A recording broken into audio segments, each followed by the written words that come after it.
Hi everyone. In this video, we will be discussing problem B, elementary particles from recent code forces round 765 diff 2. So problem statement देखते हैं. तो ये तो कुछ भी है. So a group of scientists conducts experiments to build a fast engine. In the current experiment, there are n elementary particles. The ith of them has type AI. इस line का कहने का ये मतलब है कि तुम्हारे पास एक कैरी है of size n. ठीक है. Now denote a subsegment. This subsegment of particle sequence A1 to AN as a sequence AL to AR for some left bound L and right bound R. तो ये कहने का ये मतलब है सब एरे बता रहे हैं, right, starting from L ending eight R.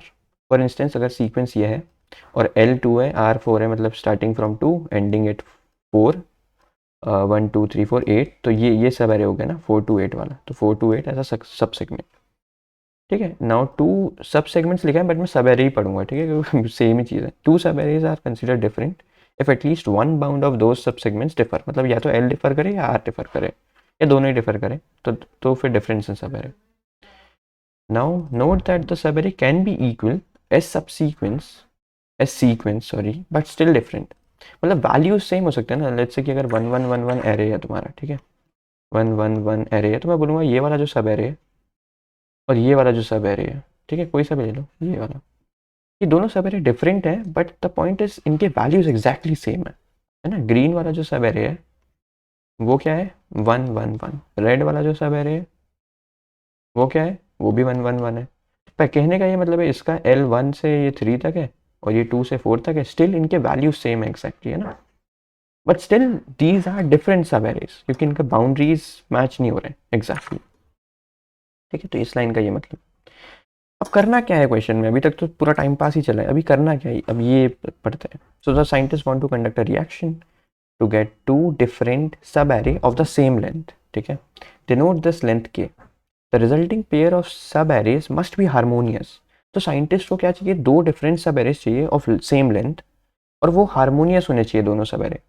Harmonious बोले तो कि for some index from i to k index, नहीं किसी भी एक इंडेक्स के लिए भी, it must be true that the types of particles on the ith position are the same for these two subarrays. For example, अगर अब harmonious pair का क्या मतलब है, harmonious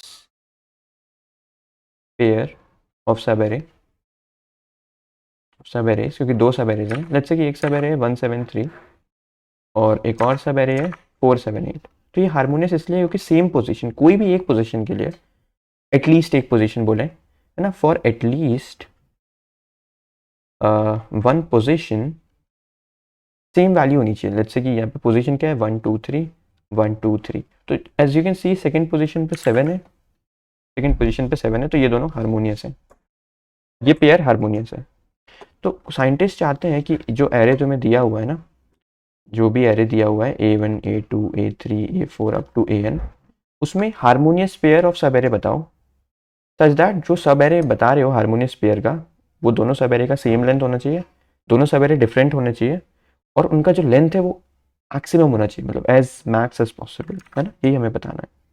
the longer are harmonious subarray the more chances for the scientist to design a fast engine. So they ask you to calculate the maximal possible length of harmonious pair made of different subarrays. ऐसा नहीं कि अगर तुम्हें कोई सब array दिया है, let's say 1 2 3 4 5 6 array दिया है, तो ऐसा नहीं होना चाहिए कि तुमने सेम ही एरे बोल दिया कि ये लो दो सब एरे, ये लो. द पॉइंट इज इस केस में दोनों सब एरे एग्जैक्टली सेम है, ये नहीं है, ये नहीं बोल सकते हम, है ना. तो आंसर मतलब पॉइंट ये है कि दोनों सब एरेज डिफरेंट होने चाहिए, है ना. ओके, डिफरेंट कब होंगे, जब इधर एल या आर चेंज हो, दोनों भी चेंज हो सकते हैं. ठीक है, तो सैम्पल्स देखते हैं अभी. सैम्पल्स में ये वाला केस देखते हैं. तो ये एक एरे दिया हुआ है तुम्हें 3 1 5 2 1 3 4. ठीक है, इस केस में जो आंसर है ना वो ये आएगा. देखो ये एक सब एरे बनेगा और ये एक सब एरे बनेगा. अगर तुम ग्रीन वाला सब एरे देखोगे तो देखो इसमें सेकंड पोजीशन पे 1 है, रेड वाला सब एरे देखेंगे तो इसमें भी सेकंड पोजीशन पे 1 है. तो ये एक हारमोनियस पेयर भी है और आंसर 4 आएगा क्योंकि लेंथ 4 हो सकती है, as you can see. Similarly इस पर ट्राई कर सकते हो, इस पर भी खुद से ट्राई करके देखो पॉज करके, है ना. तो आई होप आंसर मतलब प्रॉब्लम स्टेटमेंट क्लियर हो गया होगा कि हमें लेंथ बतानी है हारमोनियस पेयर की मैक्सिमम जो हो सकती है। सच दैट हार्मोनियस पेयर वही होता है जिसमें एटलीस्ट एक पोजीशन पे सेम बंदा हो। ओके, अभी इसको देखते हैं अप्रोच कैसे किया जाए प्रॉब्लम को, है ना। पहले तो कुछ ऑब्जर्वेशंस लगानी होंगी। लेट्स से कि हमारा ये एरे है, हमारा ये एरे है, ठीक है, ये एरे। अब हार्मोनियस पेयर होगा मतलब दो सब एरेज होंगे, है ना, सेम लेंथ के। तो लेट्स से एक सब एरे ये है और एक सब एरे यहाँ पे, और ये ओवरलैप नहीं कर रहे हैं। तो इस पे भी कोई एटलीस्ट एक कोई पोजीशन पे ये वैल्यू है और सेम पोजीशन पे सेम ही वैल्यू है, तो मैंने बोला ये हार्मोनियस पेयर है ना। जब ये दोनों सब एरेज ओवरलैप ना करें। अब ऐसा भी केस हो सकता है ना कि ओवरलैप भी चल रहा है, कुछ ओवरलैपिंग भी चल रही है थोड़ी। लेट्स से कि ये एक सब एरे है और दूसरा सब एरे लेट्स से यहाँ पे कुछ है। स्टिल लेट्स से कि कोई भी पोजीशन, लेट्स से कोई भी पोजीशन ले सकते हैं। लेट्स से फर्स्ट पोजीशन पे सेम वैल्यूज हैं, तो यहाँ पे ये फर्स्ट पोजीशन हो गई, ऐसा हो गया। कहने का ये मतलब है कि जब भी तुम हार्मोनियस पेयर बना रहे हो तो तुम्हें दो सेम वैल्यू चाहिए ना एरे में। देखो यहाँ पे दोनों येलो थे, यहाँ पे दोनों येलो थे। कोई भी कैटेगरी ले लो, है ना, कोई भी केस ले लो, चाहे ओवरलैपिंग हो दोनों या नॉट ओवरलैपिंग हो, तुम्हें दो वैल्यूज तो ऐसी चाहिए ना एरे में जो कि सेम होना चाहिए। उसको सेम पोजीशन पे रख के तुम हार्मोनियस बना रहे हो, राइट। तो फर्स्ट ऑब्जर्वेशन तो ये बोलता है कि एरे में एटलीस्ट कोई बंदा ऐसा होना चाहिए तो जो दो बार प्रेजेंट हो, है ना। कोई एक पेयर, मतलब हमने जैसे लेट्स से यहाँ पे 1 लिखा था, यहाँ पे भी 1 वैल्यू थी, तो इसको इस पेयर को लेके हम देख रहे हैं हार्मोनियस पेयर बना के ये क्या लेंथ आ रही है ना। समझ आ रही बात? ओके, अब हम आगे बढ़ते हैं। तो मैंने बोला चलो ठीक है, अब ऐसा करते हैं, ये वाला एग्जाम्पल लेते हैं, है ना। तो 3 1 5 2 1 3 4, तो मुझे पता है कि लाइक दो सेम वैल्यूज तो होनी चाहिए, है ना। उनको रख के मैं हार्मोनियस सब एरे बनाने की कोशिश करूँगा। मैंने बोला चलो ठीक है, ये 1 को देखते हैं यहाँ पे, ये 1 को और ये 1 को, है ना। अब ये 1 को और ये 1 को, ये एक पेयर है सेम वैल्यूज का, इनको ही सेम पोजीशन पे रख के मैं हार्मोनियस पेयर बनाऊंगा ऑफ मैक्सिमम लेंथ। तो मैंने बोला ठीक है, एक सब एरे कुछ हो रहा होगा यहाँ पे, कुछ दूसरा सब एरे कुछ यहाँ से कुछ हो रहा होगा, ठीक है। अभी अपने को नहीं पता है, अपन तो मैक्सिमम लेंथ जानने की कोशिश कर रहे हैं यूजिंग दीज टू वंस, है ना। मैंने बोला ठीक है। अब तुम ऐसे देखो कि कोई भी एक सब एरे होगा, लेट्स से कि जो इसको कंटेन कर रहा होगा, इस वाले 1 को, है ना, तो उस पर 1 यहाँ पे पड़ा होगा। अब मुझे ये बताओ कि अगर तुम इस 1 को ले रहे हो, इस वाले 1 को, ठीक है, किसी भी सब एरे में ले रहे हो, चाहे वो सब एरे इससे स्टार्ट हो, चाहे वो इससे स्टार्ट हो, है ना, किसी से भी स्टार्ट हो, तो उस सब एरे में जिसमें 1 आ रहा है ये वाला, लेफ्ट में कितने बंदे हो सकते हैं? लेफ्ट में एट मैक्स कितने लोग हो सकते हैं? The answer is 1। इससे 3 से ज़्यादा मतलब 1 से ज़्यादा थोड़ी लोग हो सकते हैं। अगर कोई सब एरे में ये वाला 1 आ रहा है तो उस सब एरे में लेफ्ट में, इस 1 के लेफ्ट में कितने लोग मैक्सिमम पॉसिबल है? द आंसर इज 3, क्योंकि मेन एरे में इससे ज़्यादा लोग ही नहीं है ना, इस 1 के लेफ्ट में तो उससे ज़्यादा लोग ही नहीं हो सकते। तो मैंने बोला सही है, ये बंदा मुझे बताएगा कि लेफ्ट में मैक्स लोग कितने ले सकते हैं। क्योंकि जितने लोग यहाँ पे लेफ्ट में हैं उससे ज़्यादा ही लोग इसके पास है ना लेफ्ट में। तो लेफ्ट में इसको कोई टेंशन नहीं है, ये बोलेगा कि भाई पहले तू सेटल हो जा, मैं उतने ही लोग लेफ्ट में ले लूँगा। आ रही बात समझ में? अब सिमिलरली राइट में कितने लोग होने चाहिए? तो अब मैं राइट के लिए इसको पूछूंगा, मैं पूछूंगा कि यार अगर मैं इसको लेके कोई भी सब एरे बना रहा हूँ, सच दैट वो सब एरे में ये 1 इंक्लूडेड है, तो उस सब एरे के राइट में मैक्स कितने लोग हो सकते हैं? उस सब एरे के राइट में कितने लोग मैक्स हो सकते हैं? तो आंसर इज 2 ही लोग मैक्स हो सकते हैं। ये बंदा मुझे बताएगा कि यार राइट में हम लोग कितने लोग ले सकते हैं। अगर मुझे लेफ्ट में पता चल गया कितने लोग ले सकते हैं, राइट में लोग पता चल गया कितने लोग ले सकते हैं, तो मैं बोलूँगा कि 1 तो है ही, लेफ्ट में मैं 1 लोग ले सकता हूँ, मतलब एक और ले सकता हूँ, और राइट में मैं 2 ही लोग और ले सकता हूँ। तो मैंने बोला ठीक है। तो द पॉइंट इज कि अब हम 4 लोग का सब एरे ही बना पाएंगे। क्यों ऐसा हो रहा है? जैसे अगर मैं थोड़ा सा इसको मिटाऊँ, इसको हम थोड़ा सा मिटाएं, है ना। द पॉइंट इज कि मुझे पता है ना कि अगर मैं इन दोनों को ले रहा हूँ तो इन दोनों का कुछ कंडीशन है। इसकी कंडीशन ये है कि जो तुम सब एरे बनाओगे उसमें लेफ्ट में 1 से ज़्यादा लोग हो ही नहीं सकते। पर इसकी कंडीशन ये है कि जो भी तुम सवेरे बनाओगे उसमें लेफ्ट राइट में 2 लोग से ज़्यादा हो ही नहीं सकते। तो मैंने बोला ठीक है, मैक्स ही ले पाएंगे और कुछ नहीं कर सकते। मैंने यही बोला कि ये बंदा मुझे बोल रहा है कि यार लेफ्ट में एक से ज़्यादा लोग मत रख देना, वरना मैं नहीं आ पाऊंगा। तो मैंने बोला ठीक है यार, हम तो एक ही लोग रख सकते हैं। तो ये बंदा मुझे बोलेगा कि भाई राइट में 2 लोग से ज़्यादा मत रख देना। तो मैंने बोला ठीक है भाई, राइट में 2 ही लोग रखते हैं, और अगर हम इतना ही रख सकते हैं तो मैक्स इतना ही रिजल्ट हम निकाल सकते हैं। The answer is 4 using these 2 guys, है ना। और 4 कैसे आएगा, तो यहाँ से कैसे 4 लोगे, ये 4 हो गए, और यहाँ से इस बंदे से कैसे 4 लोगे, तो ये 4 हो गया। और तुम्हें पोजीशन तो पता ही है 1 की क्या रहेगी, क्योंकि तुम्हें पता है ना लेफ्ट में कितने ही लोग हो सकते हैं। अगर लेफ्ट में पता है तो 1 की पोजीशन भी पता है। आ रही है ना बात समझ में। तो द पॉइंट इज कि अगर तुम्हें मैं कोई 2 सेम वैल्यूज बता देता हूँ एरे में, तो तुम मुझे बता दोगे राइट कि कितना मैक्स सब एरे लेंथ बन सकता है हारमोनियस पेयर का।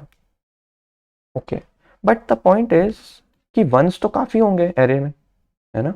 वंस मतलब सेम वैल्यूज तो काफ़ी होंगी ना, तो काफ़ी सारे पेयर्स होंगे, तो सब 1 के पेयर में चेक करना पड़ेगा क्या। तो let's see, the point is let's say अगर एरे कुछ भी है उसमें यहाँ पे कुछ वैल्यूज आए, फिर 1 आया, फिर कुछ वैल्यूज आ रहे हैं, फिर कुछ 1 आया। अभी मैं 1 के लिए ही ट्राई कर रहा हूँ, बट द पॉइंट इज हमें ये हर वैल्यू के लिए चेक करना पड़ेगा राइट, क्योंकि सेम वैल्यू तो कुछ भी हो सकती है ना, ज़रूरी थोड़ी 1 रहे। मैंने बोला ठीक है, अब ये 1 आया, यहाँ पे भी 1 आया, फिर कुछ वैल्यूज आए, फिर कुछ 1 आया, लेट्स से ऐसा कुछ चल रहा है। द पॉइंट इज कि अगर तुम मुझे, हमने जैसे प्रीवियसली डिस्कस किया था कि अगर तुम मुझे कोई भी एक पेयर बताओगे, है ना, तो मैं बता दूंगा कि मैक्स मतलब सब एरे लेंथ में कितना बना सकता हूँ। बट अब मेरे पास 4 1 से तो काफ़ी सारे पेयर्स हो सकते हैं, इन 2 का भी पेयर हो सकता है, इन 2 का भी पेयर हो सकता है, इन 2 का भी पेयर हो सकता है। तो क्या मुझे हर पेयर के लिए चेक करना चाहिए। तो फिर मैंने अब थोड़ा और सोचा, मैंने ये सोचा कि अगर मैं एक पेयर लेता हूँ 1 का, है ना, एक 1 का पेयर लेता हूँ, तो एक बंदा जो है वो राइट में होगा और एक बंदा जो है वो लेफ्ट में होगा, है ना, ऑब्वियसली। तो मैंने बोला ठीक है, मैंने बोला ठीक है, मैं तो यहाँ पे आया, मैंने इससे पूछा कि ठीक है, इसके साथ अगर ये बंदा राइट में है, लेट्स से अगर ये बंदा किसी भी पेयर में राइट में है, तो इनमें से जितने भी लोग पीछे 1s है ना, यहाँ पे भी 1 हो सकता है एक और भी कुछ एरेज हो सकती है, ठीक है। या फिर तुम ऐसे सोचो कि थोड़ा सा मैं इसको बना देता हूँ अच्छे से। यहाँ पे कुछ एलिमेंट्स हैं, लेट्स से 3 4 5 1 2 3 4 1 3 3 3, ऐसा कुछ, ठीक है। अब ये 1 के लिए ये 1 भी एक कैंडिडेट है जिसके साथ तुम पेयर अप कर सकते हो, ये 1 भी एक कैंडिडेट है ना। और यहाँ पे भी मैं वैल्यूज लिख देता हूँ, चलो यहाँ पे वैल्यूज अपन कुछ भी मतलब 4 5 2, ये एक एरे। अभी पॉइंट ये है कि ये 1 के साथ मैं किसको पेयर अप करूँ, मतलब मुझे 2 लोगों को तो बनाना पड़ेगा ना, 2 1s तो चाहिए ना निकालने के लिए मैक्सिमम सबेरे लेंथ। तो मैंने बोला यार इस 1 के लिए अगर ये 1 राइट को रिप्रेजेंट कर रहा है, राइट वाला 1 को रिप्रेजेंट कर रहा है, तो लेफ्ट का कंटेंडर ये भी है, ये भी है, बट मुझे कौन सा वाला 1 लेना चाहिए। द पॉइंट इज कि अगर मैं जब भी 2 लोगों को लेता हूँ ना, 2 1s को जब हमने लिया था, तो जो राइट वाला 1 है वो ये बताता है कि राइट में कितने लोग ले सकते हैं मैक्स, और जो लेफ्ट वाला 1 है वो ये बताता है लेफ्ट में कितने लोग ले सकते हैं। लेट्स से ये एल बता रहा है, ये आर बता रहा है, और मेरा जो आंसर होता है सवेरे का वो होता है एल प्लस आर प्लस 1। तो अगर ये राइट वाला 1 फिक्स्ड है तो आर फिक्स्ड है, ये 1 तो वैसे ही फिक्स्ड है, तो मुझे एल को बढ़ाना है ना जितना ज़्यादा हो सके। तो एल कब बढ़ेगा, एल कब बढ़ेगा, तो इसके इसके लिए कितने लोग एल ले सकते हैं, बस 3 लोग। लेकिन इसके लिए कितने लोग ले सकते हैं, इतने पूरे, विच इज नथिंग बट 3 + 3 + 1 7। तो द पॉइंट इज कि 1 मतलब अगर ये बंदा राइट है तो इससे जितना पास तुम 1 लोगे उतना अच्छा फायदा है, क्योंकि इस 1 का एल ज़्यादा होगा कंपेयर टू दिस। तो इसको चेक करने का लेफ्ट में कोई मतलब ही नहीं बनता है। मैंने इतना सब क्या बोला, मैंने ये बोला कि किसी भी 1 के लिए सिंस काफ़ी सारे 1s हो सकते हैं ना, तो तुम्हें हर पेयर को चेक करने की जरूरत नहीं है। अगर तुम इस 1 पे चेक कर रहे हो कि यार अगर ये बंदा राइट है, राइट 1 रिप्रेजेंट कर रहा है, तो लेफ्ट 1 क्या होना चाहिए, लेफ्ट 1 इसके जस्ट पीछे वाला 1 ही होना चाहिए, राइट। और अगर तुम्हें 2 1s मिल गए तो बस तुम क्या करोगे, लेफ्ट चेक करोगे, राइट चेक करोगे, और +1 करके तुम्हें आंसर मिल जाएगा और तुम सबका मैक्स लोगे। तो द पॉइंट इज मैं क्या कर रहा हूँ, देखो अभी तो मैं सिर्फ 1 के लिए बता रहा हूँ, but you need to check it for every value. मैं क्या करूँगा, मैं पहले इस वन के लिए आया तो कोई पीछे है ही नहीं, तो इसका कुछ पेयर नहीं बनेगा। मैं इस वन के लिए आया, मैंने पूछा कि यार ये बंदा अगर राइट वन रिप्रेजेंट करेगा तो ये बंदा लेफ्ट वन रिप्रेजेंट करेगा। ये बात समझ में? फिर मैं इस पे आया, मैंने बोला अगर ये बंदा राइट रिप्रेजेंट करेगा तो ये लेफ्ट रिप्रेजेंट करेगा, लेफ्ट वन। सिमिलरली मैं इस पे आया, मैंने बोला अगर ये राइट है तो फिर ये ही बंदा लेफ्ट है। मुझे इनको चेक करने की जरूरत नहीं है इसके लिए, ठीक है, दैट्स द पॉइंट। एंड और तो फिर ये चीज़ मैं वंस सारे पेयर्स निकाल लूंगा, सारे पेयर्स का आंसर निकाल लूंगा वंस के। और ये चीज़ जो तुम वन के लिए कर रहे हो तुम्हें हर वैल्यू के लिए करना है, राइट राइट। तो बस मेन पार्ट यही है प्रॉब्लम का कि अगर तुम्हें दो वैल्यूज़ मिल जाती हैं सेम, और है ना, जो जो तुम्हें पेयर मिल रहा है, तो तुम्हें पता है कि राइट में तुम इतना ही ले सकते हो जितना ये वाली वैल्यू के राइट में है, लेफ्ट में तुम इतना ही ले सकते हो जो फर्स्ट वैल्यू के लेफ्ट में है, और प्लस वन, और आंसर आ जाएगा एल। और अगर ये आर है प्लस वन, है ना, तो आंसर जो है वो max of answer and l plus r plus one. ठीक है, दैट्स द लॉजिक। अब इसे इम्प्लीमेंट कैसे करेंगे, तो let's look at the code. तो ये देखो कोड भी काफ़ी छोटा सा सिंपल सा है। यहाँ पे एरे को अपन ने ले लिया, एक मैप बना लिया, ठीक है। तो मैप में हम क्या रखेंगे, हर बार लेटेस्ट पोजीशन रखेंगे। लेटेस्ट मतलब जैसे अगर ये वन आया ना, अब मैं जब ये वन पे जाऊँगा तो मैं पूछूंगा कि वन की लेटेस्ट पोजीशन क्या है, क्योंकि मुझे तो अगर ये बंदा राइट रिप्रेजेंट कर रहा है तो मुझे पता है कि इसका जस्ट पहले वाला वन ही लेफ्ट लेफ्ट को रिप्रेजेंट करेगा इस पेयर में, ठीक है। ये लेफ्ट है, ये राइट है, मैं लेटेस्ट पोजिशन ही बस रख रहा हूँ। देखो मैं यही कर रहा हूँ। मैंने पूछा कि क्या क्या अभी ए आई आया है कि नहीं। If m dot find a i is m dot end, मतलब अभी तक नहीं आया, तो ये इस वन की बात हो रही है कि अभी तक वन आया ही नहीं ना पहले, तो मैं बोलूँगा ठीक है अपडेट कर दो। अदरवाइज अगर आया है तो मैं बोला कि इंडेक्स क्या है उसका, है ना, मैं इंडेक्स से ही तो अपडेट कर रहा हूँ। तो अब तुम इसके लिए देखो, मतलब अब तुम इस वाले वन के लिए देखो, अभी मैं यहाँ पे वन बोल रहा हूँ बट ये हर वैल्यू के लिए चेक हो रहा होगा, ठीक है। मतलब ये टू के लिए भी सेम चीज़ हो रही होगी, थ्री के लिए भी सेम चीज़ हो रही होगी। तो अब ये वाले वन के लिए मेरी वन की पोजीशन ये वाली सेव्ड है, जो कि पोजीशन है लेट्स से 0 1 2 3। तो एम ऑफ वन में अभी 3 आ चुका है ऑलरेडी, क्योंकि मैं इसको प्रोसेस कर चुका हूँ। अब मैं इस पे आया, मैंने पूछा कि क्या इंडेक्स क्या है, तो इंडेक्स आया 3, इंडेक्स आ गया 3। तो मैंने बोला ठीक है, ये राइट बंदा हो गया, ये लेफ्ट बंदा हो गया। तो स्टार्ट मतलब स्टार्ट में कितने लोग ले सकते हैं, द आंसर इज 3, जो कि ये इंडेक्स बताएगा मुझे। एंड में कितने लोग ले सकते हैं, तो वो इसका इंडेक्स बताएगा मुझे। लेट्स से कि इसका इंडेक्स 4 5 6 7 है, और टोटल एलिमेंट्स 8 9 10 11 12 13 14 15, टोटल एलिमेंट्स 16 लोग हैं।